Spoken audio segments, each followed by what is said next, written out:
ಸ್ನೇಹಿತರೆ, ನನ್ನ ಹೆಸರು ರೋಹಿತ್. ನಾನು ಸೆಕೆಂಡ್ ಪಿಯುಸಿಯಲ್ಲಿ ಚೆನ್ನಾಗಿ ಓದಿದ್ದೆ. ಆದರೆ ಹಲವು ಕಾರಣಗಳಿಂದ 2 ಸಬ್ಜೆಕ್ಟ್ನಲ್ಲಿ ಫೇಲ್ ಆದೆ. ವಾಪಸ್ ಎಕ್ಸಾಮ್ ಬರೆದು ಪಾಸ್ ಆದಾಗ ಮನೆಯಲ್ಲಿ ಅಪ್ಪ ಅಮ್ಮ ಖುಷಿಪಟ್ಟರು. ನಾನು ಡಿಗ್ರಿ ಮಾಡಬೇಕು ಎಂದು ಹೇಳಿದಾಗ ಅವರು ಸರಿ ಮಾಡು, ಆದರೆ ಡಿಗ್ರಿಗೆ ಯಾವ ಕಾಲೇಜು, ಯಾವ ಊರು ಹೋಗುತ್ತೀಯಾ? ನಮ್ಮೂರಿನಲ್ಲಿ ಡಿಗ್ರಿ ಕಾಲೇಜುಗಳು ಅಷ್ಟೊಂದು ಚೆನ್ನಾಗಿ ಇಲ್ಲ ಎಂದು ಹೇಳಿದರು. ಅಪ್ಪ, ಜಿಲ್ಲೆಗೆ ಹೋಗುವಲ್ಲಿ ಚೆನ್ನಾಗಿ ಕಾಲೇಜುಗಳಿವೆ ಎಂದರು. ನಾನು ಅಲ್ಲಿ ಇರುವುದು ಹೇಗೆ ಎಂದು ಚಿಂತಿಸುತ್ತಿದ್ದಾಗ ಅಪ್ಪ, ಹಾಸ್ಟೆಲ್ ರೂಮ್ ಸಾಕಷ್ಟು ದಾರಿಗಳಿವೆ ಎಂದು ಹೇಳಿದರು. ಅಡ್ಮಿಷನ್ ಮಾಡಿ ಬಂದೆ. ಅಪ್ಪ ಅಮ್ಮ ನನ್ನನ್ನು ಜಿಲ್ಲೆಯಲ್ಲೇ ವಾಸವಾಗಿದ್ದ ಹಳೆ ಸಂಬಂಧಿಕರ ಮನೆಗೆ ಕರೆದುಕೊಂಡು ಬಂದರು. ನಾನು ಇಲ್ಲೇ ಇರಬೇಕು ಎಂದು ಹೇಳಿದರು. ಆ ಮನೆಯಲ್ಲಿ ಆಂಟಿ, ಅಂಕಲ್ ವಾಸವಾಗಿದ್ದರು. ಆಂಟಿ, ಅಂಕಲ್ ಇಬ್ಬರು ಅಪ್ಪ, ಅಮ್ಮ, ಅಮ್ಮನ ಜೊತೆ ತುಂಬಾ ಪರಿಚಿತರು. ಆದರೆ ನನಗೆ ಮಾತ್ರ ಕಡಿಮೆ ಪರಿಚಯ. ಯಾಕಂದ್ರೆ ನಾನು ಅಲ್ಲೇ ಇರಬೇಕು ಎಂದು ತಿಳಿದು ನನಗೆ ಸ್ವಲ್ಪ ಬೇಸರವಾಯಿತು. ನಾನು ಮೊದಲಿಗೆ ಬೇಡ ಎಂದೆ. ಆಂಟಿಯ ಮುಖ ನೋಡಿಕೊಂಡು ಅವರು, ಇಲ್ಲೇ ಇರು ರೋಹಿತ್, ಹೇಗಿದ್ದರೂ ಪ್ರತ್ಯೇಕ ಕೋಣೆ ಇದೆ, ನಿನಗೆ ಓದೋಕೆ ಎಲ್ಲವೂ ವ್ಯವಸ್ಥೆ ಇದೆ ಎಂದು ಹೇಳಿದಾಗ ಇರಬೇಕಾಯಿತು. ಆ ಆಂಟಿ ಹೆಸರು ಭಾನು, ಅಂಕಲ್ ಹೆಸರು ಭರತ್. ಅಂಕಲ್ ಸರ್ಕಾರಿ ಕೆಲಸ ಮಾಡುತ್ತಿದ್ದರು. ಅವರಿಗೆ ಸಂತಾನ ಭಾಗ್ಯ ಇರಲಿಲ್ಲ. ನಮ್ಮ ಮನೆಯಿಂದ ಬಟ್ಟೆ, ಬ್ಯಾಗ್, ಪುಸ್ತಕ ಎಲ್ಲ ತಗೊಂಡು ಆ ಮನೆಗೆ ಶಿಫ್ಟ್ ಆಗಿದೆ. ರೂಮಿನಲ್ಲಿ ಓದೋಕೆ ಶುರು ಮಾಡಿದೆ. ಭಾನು ನನಗೆ ಏನು ಕೆಲಸ ಹೇಳುತ್ತಿರಲಿಲ್ಲ. ಒಮ್ಮೊಮ್ಮೆ ಅವರ ಜೊತೆ ಮಾರ್ಕೆಟ್, ಶಾಪಿಂಗ್ಗೆ ಹೋಗುತ್ತಿದ್ದೆ. ಹೋಗಿ ಬರುತ್ತಿದ್ದೆ. ಬೈಕಿನಲ್ಲಿ ಕೂರಿಸಿಕೊಂಡು ಹೊರಗಡೆ ಹೋಗಿ ಬರುತ್ತಿದ್ದೆ. ಅವರು ಬೈಕಿನಲ್ಲಿ ಹಿಂದೆ ಕೂತಾಗ ನನಗೆ ಬ್ರೇಕ್ ಹಾಕುವುದು ಇಷ್ಟವಿರಲಿಲ್ಲ. ಮೊದಲನೇ ಸೆಮಿಸ್ಟರ್ ಹತ್ತಿರ ಬಂದಿದ್ದು ಚೆನ್ನಾಗಿ ಓದಿ ಒಳ್ಳೆಯ ಅಂಕಗಳನ್ನು ಪಡೆದಾಗ ಅಪ್ಪ ಅಮ್ಮ ಇದನ್ನು ತಿಳಿದು ಖುಷಿಪಟ್ಟರು. ಭಾನು ಮತ್ತು ಭರತ್ ಕೂಡ ಸಾಕಷ್ಟು ಖುಷಿ ವ್ಯಕ್ತಪಡಿಸಿದರು.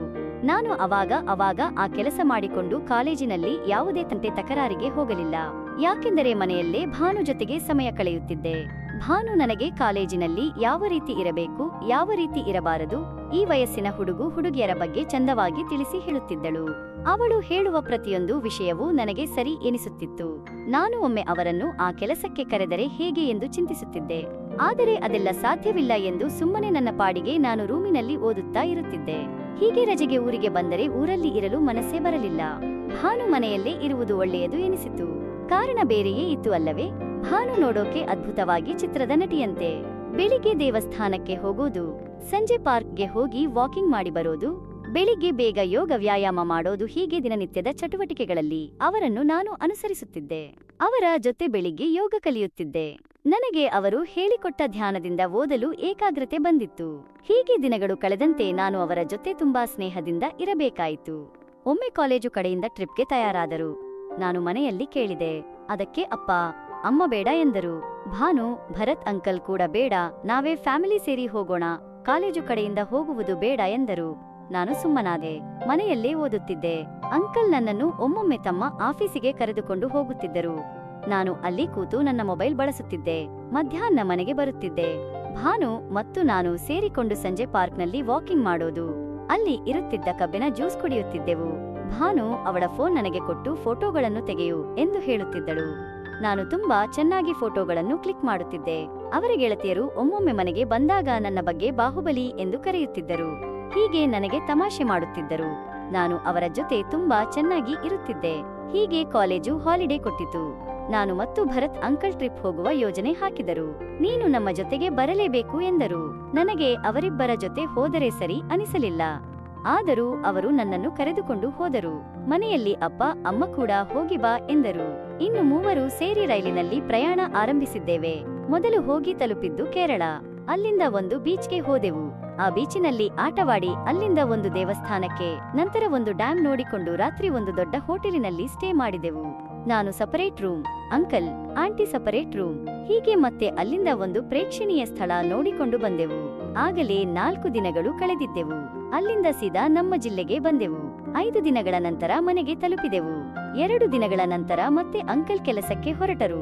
ಕಾಲೇಜು ಹಾಲಿಡೇ ಇದ್ದಿದ್ದರಿಂದ ಫೋನಿನಲ್ಲಿ ತೆಗೆದ ಎಲ್ಲಾ ಫೋಟೋಗಳನ್ನು ಭಾನು, ನಾನು ಸೇರಿಕೊಂಡು ನೋಡುತ್ತಿದ್ದೆವು. ಬೀಚಿನಲ್ಲಿ ತೆಗೆದ ಅವರ ಫೋಟೋಗಳ ಜೊತೆಗೆ ಸೇರಿ ನೋಡುವಂತಿರಲಿಲ್ಲ. ಅದನ್ನು ನೋಡಿ ಅವರ ಮುಖದಲ್ಲಿ ಮಂದಹಾಸ ಮೂಡಿತು. ಅವರು, ಏನು ಇಷ್ಟು ಚೆನ್ನಾಗಿ ಫೋಟೋಗಳನ್ನು ತೆಗೆದಿದ್ದೀಯಾ, ಸೂಪರ್ ಎಂದರು. ಒಂದು ದಿನ ನಾನು ಕಾಲೇಜಿಗೆ ಹೋಗಿ ಬಂದೆ. ಬಾಗಿಲು ಡೋರ್ ಬೆಲ್ ಮಾಡಿದೆ. 2-3 ನಿಮಿಷ ಕಳೆದ ಮೇಲೆ ಡೋರ್ ತೆಗೆಯಿತು. ನಾನು ಏನು ಮಾತಾಡದೆ ಹಾಯ್ ಹೇಳಿ ನನ್ನ ರೂಮಿಗೆ ಹೋಗಿ ಕೂತೆ. ಆಮೇಲೆ ನನಗೆ ತಿಳಿಯಿತು ಅವರ ಕೂದಲು ಯಾಕೆ ಸರಿ ಮಾಡಿಕೊಳ್ಳುತ್ತಿದ್ದರು ಎಂದು ಯೋಚಿಸಲು ಆರಂಭ ಮಾಡಿದೆ. ಅಂಕಲ್ ಮನೆಯಲ್ಲೇ ಇದ್ದದ್ದರಿಂದ ಸುಮ್ಮನೆ ನನ್ನ ರೂಮಿನಲ್ಲಿ ನನ್ನ ಫೋನ್ ತೆಗೆದು ಆ ಕಥೆಗಳನ್ನು ಓದೋಕೆ ವಿಡಿಯೋಗಳನ್ನು ನೋಡುತ್ತಿದ್ದೆ. ಅಂಕಲ್ ಮತ್ತೆ ಆಫೀಸ್ಗೆ ಹೋದರು. ಭಾನು ನನ್ನ ರೂಮಿಗೆ ಬಂದು ಕುಳಿತುಕೊಂಡರು. ನಾನು ಕಾಲೇಜಿನಲ್ಲಿ ನಡೆದ ವಿಷಯಗಳ ಬಗ್ಗೆ ಮಾತಾಡೋಕೆ ಶುರು ಮಾಡಿದೆ. ನಂತರ ಅವರು ಅಂಕಲ್ ಬೆಂಗಳೂರಿಗೆ ಹೋಗ್ತಾ ಇದ್ದಾರೆ, ಅವರಿಗೆ ಟ್ರೈನಿಂಗ್ ಎಂದು ಹೇಳಿದರು. ನನಗೆ ತಿಳಿಯಿತು, ಅದಕ್ಕಾಗಿ ಬಾಗಿಲು ಬೇಗ ತೆಗೆದಿಲ್ಲ. ನಾನು ಎಷ್ಟು ದಿನ ಹೋಗ್ತಾ ಇದ್ದಾರೆ ಎಂದು ಕೇಳಿದೆ. ಕಡಿಮೆ ದಿನ, ಆದರೆ ನಾವು ಕೂಡ ಹೋಗಿ ಬರೋಣ ಎಂದೆ. ಅವರು 15 ದಿನ ಹೋಗ್ತಾ ಇದ್ದಾರೆ ಎಂದಾಗ ನಾನು ಸುಮ್ಮನಾದೆ. ಇನ್ನೇನು ಸಂಜೆ ಅವರು ಆಫೀಸಿನಿಂದ ಮನೆಗೆ ಬರುವಷ್ಟರಲ್ಲಿ ಬ್ಯಾಗು ಪ್ಯಾಕ್ ಆಗಿತ್ತು. ಅವರು ಮುಖ ತೊಳೆದುಕೊಂಡು ನಡೆದರು. ನಾನು ಡ್ರಾಪ್ ಮಾಡಿ ಬಂದೆ. ಇನ್ನು ಮುಂದೆ ನಡೆಯುವುದೇ ಅದ್ಭುತವಾದ ಕಥೆ. ಭಾನು ರಾತ್ರಿ ಊಟಕ್ಕೆ ಅಡುಗೆ ಮಾಡುತ್ತಿದ್ದರು. ನಾನು ಕಿಚನ್ಗೆ ಹೋದೆ. ಅವರು ಕುರ್ಚಿ ಹಾಕಿಕೊಂಡು ಮೇಲೆ ಇದ್ದ ಸಾಮಾನುಗಳನ್ನು ತೆಗೆದುಕೊಂಡರು. ನಾನು ಸೌಂದರ್ಯವನ್ನು ನೋಡುತ್ತಾ ಸುಮ್ಮನೆ ಇದ್ದೆ. ಅವರು ನನಗೆ ಏನೋ ಸ್ವಲ್ಪ ಹೆಲ್ಪ್ ಮಾಡು ಎಂದು ನನ್ನ ಕೈಗೆ ಈರುಳ್ಳಿ ಕೊಟ್ಟರು. ನಾನು ಕತ್ತರಿಸಲು ಆರಂಭಿಸಿದ್ದೆ. ಕಣ್ಣಲ್ಲಿ ನೀರು ಬಂದಿತ್ತು. ಅದನ್ನು ನೋಡಿ ಅವರು ನಗುತ್ತಿದ್ದರು. ನಾನು ಈರುಳ್ಳಿ ಎರಚಿಕೊಟ್ಟೆ. ಅವರು ಚಿತ್ರಾನ್ನ ಮಾಡಿದರು. ನಂತರ ಇಬ್ಬರು ಸೇರಿ ಊಟ ಮಾಡಿದೆವು. ಬೇಸಿಗೆ ಇದ್ದದ್ದರಿಂದ ಮಾಳಿಗೆ ಮೇಲೆ ಹೋಗಿ ನಾನು ಫೋನ್ ನೋಡಿಕೊಂಡು ಕುಳಿತಿದ್ದೆ. ಅಲ್ಲಿಗೆ ಭಾನು ಕೂಡ ಬಂದು ಕುಳಿತರು. ಏನು ನೋಡ್ತಾ ಇದ್ದೀಯಾ ಎಂದು ಕೇಳಿದರು. ನಾನು ಅದು ನಿಮಗೆ ಹೇಳುವುದಲ್ಲ ಎಂದು ಹೇಳಿದಾಗ, ಅದೇನು ಮಹಾ ಬಿಡೋ, ನೀನು ನೋಡೋ ಆಟಗಳನ್ನು ನಾನು ಆಡಿಬಿಟ್ಟಿದ್ದೇನೆ ಎಂದರು. ನಾನು ನೀವು ಅದೃಷ್ಟವಂತರು ಎಂದು ಹೇಳಿದಾಗ ಅವರು ಸುಮ್ಮನಿರು ರೋಹಿತ್, ಅದೃಷ್ಟ ಇಲ್ಲ ಎಂದು ಹೇಳಿ ಸುಮ್ಮನಾದರು. ನಾನು ಏಕೆ, ಏನು ಕಡಿಮೆಯಾಗಿದೆ ಎಂದು ಕೇಳಿದಿದ್ದಾಗ, ಅದೇನೋ ಕಡಿಮೆಯಾಗಿದೆ, ಕೆಳಗೆ ಹೋಗೋಣ ಬಾ ಎಂದರು. ನಾನು ನೀವು ಹೋಗಿ ನಾನು ಬರುತ್ತೇನೆ ಎಂದು ಹೇಳಿದೆ. ಅವರು ಸರಿ ಎಂದು ಹೊರಟರು. ನಾನು ಮಾಳಿಗೆ ಮೇಲೆ ಕೂತು ಸ್ವಲ್ಪ ಫೋನಿನಲ್ಲಿ ಓದುತ್ತಿದ್ದೆ. ಬೇಸರ ಆಗಿದ್ದರಿಂದ ಕೆಳಗೆ ಬಂದೆ. ಭಾನು ಟಿವಿಯಲ್ಲಿ ಒಂದು ಮೂವಿ ನೋಡ್ತಾ ಕೂತಿದ್ದರು. ನಾನು ಬಂದಾಗ ಅವರು ಬಾರೋ ರೋಹಿತ್, ಮೂವಿ ನೋಡೋಣ ಎಂದರು. ನಾನು ಸರಿ ಎಂದು ಕುಳಿತುಕೊಂಡೆ. ಆ ಮೂವಿಯಲ್ಲಿ ಕೆಲವು ದೃಶ್ಯಗಳು ಬಂದಾಗ ನಾನು ಅವರ ಮುಖ ನೋಡುತ್ತಿದ್ದೆ. ಅವರು ಇದೆಲ್ಲ ನೋಡಬೇಕು ಕಣೋ, ಅದೇನು ಒಳ್ಳೆಯದೇ, ನಾವು ಮನುಷ್ಯರು ಕಣೋ, ಜೀವನದಲ್ಲಿ ಏನಿದೆ ಅದೆಲ್ಲ ಕಾಮನ್ ಎಂದು ಹೇಳಿದರು. ನಾನು ಅವರ ಮುಖ ನೋಡಿ ಹೋಗುತ್ತೇನೆ ಎಂದು ಹೇಳಿ ನನ್ನ ರೂಮಿಗೆ ಹೋದೆ. ಆ ಕೆಲಸ ಮಾಡುತ್ತಿದ್ದೆ. ಅವರು ನನ್ನ ರೂಮಿಗೆ ಬಂದರು. ಏನು ಇದೆಲ್ಲ ನಾನು ಕೇಳಿದರೆ ಸಹಾಯ ಮಾಡ್ತೀನಿ ರೋಹಿತ್ ಎಂದು ಹೇಳಿ ಸಹಾಯ ಮಾಡಿದರು. ಅವತ್ತಿಂದ ಕಥೆ ಆರಂಭವಾಯಿತು. 15 ದಿನ ನಾನು ಕಾಲೇಜಿನಿಂದ ಬೇಗ ಮನೆಗೆ ಬರುತ್ತಿದ್ದೆ. ಊಟದ ನಂತರ ಕೆಲಸ ಆರಂಭವಾಗಿ ಹೀಗೆ ನಡೆಯಿತು. ನಾನು ಅಂಕಲ್ಗೆ ಫೋನ್ ಮಾಡಿ ಬೆಂಗಳೂರಿನಿಂದ ಬರುವಾಗ ನನಗೆ ಪುಸ್ತಕಗಳನ್ನು ತರಲು ಹೇಳಿದೆ. ಅವರು ಸರಿ ತರುತ್ತೇನೆ ಎಂದು ಹೇಳಿದರು. ಅವರು ಬೆಂಗಳೂರಿನಿಂದ ಬಂದರು. ನಾನು ಅವರನ್ನು ನಿಲ್ದಾಣಕ್ಕೆ ಹೋಗಿ ಬೈಕ್ನಲ್ಲಿ ಕೂರಿಸಿಕೊಂಡು ಬಂದೆ. ಹೀಗೆ ಒಂದು ದಿನ ಆಂಟಿ, ಹೇ ರೋಹಿತ್, ಇದೆಲ್ಲ ವಿಷಯ ನಿನ್ನ ಮಧ್ಯೆ ಮಾತ್ರ ಇರಬೇಕು. ಯಾರಿಗಾದರೂ ತಿಳಿಸಿದರೆ ನೀನು ನಿಮ್ಮ ಮನೆಗೆ ವಾಪಸ್ ಹೋಗಬೇಕಾಗುತ್ತೆ ಎಂದು ಹೇಳಿದರು. ನಾನು ಇಲ್ಲ ಭಾನು, ನಾನು ಹೇಳಲು ಸಾಧ್ಯವಿಲ್ಲ.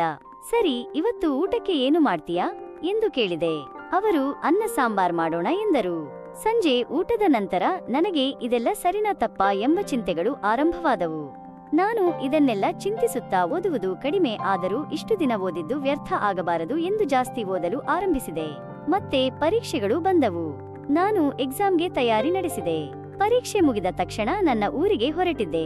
ಅವಾಗ ಭಾನು, ನಾನು ನಿಮ್ಮ ಊರಿಗೆ ಬರುತ್ತೇನೆ, ಇಲ್ಲಿ ಇದ್ದು ಸಾಕಾಗಿದೆ, ಸ್ವಲ್ಪ ಹಳ್ಳಿಯ ವಾತಾವರಣ ನೋಡಿಕೊಂಡು ಬರುತ್ತೇನೆ ಎಂದು ನನ್ನ ಜೊತೆ ನಮ್ಮ ಊರಿನ ಕಡೆ ತಯಾರಾದಳು. ಬಸ್ ಹಿಡಿದು ಪ್ರಯಾಣ ಬೆಳೆಸಿದೆವು. ಧನ್ಯವಾದಗಳು ವೀಕ್ಷಕರೇ.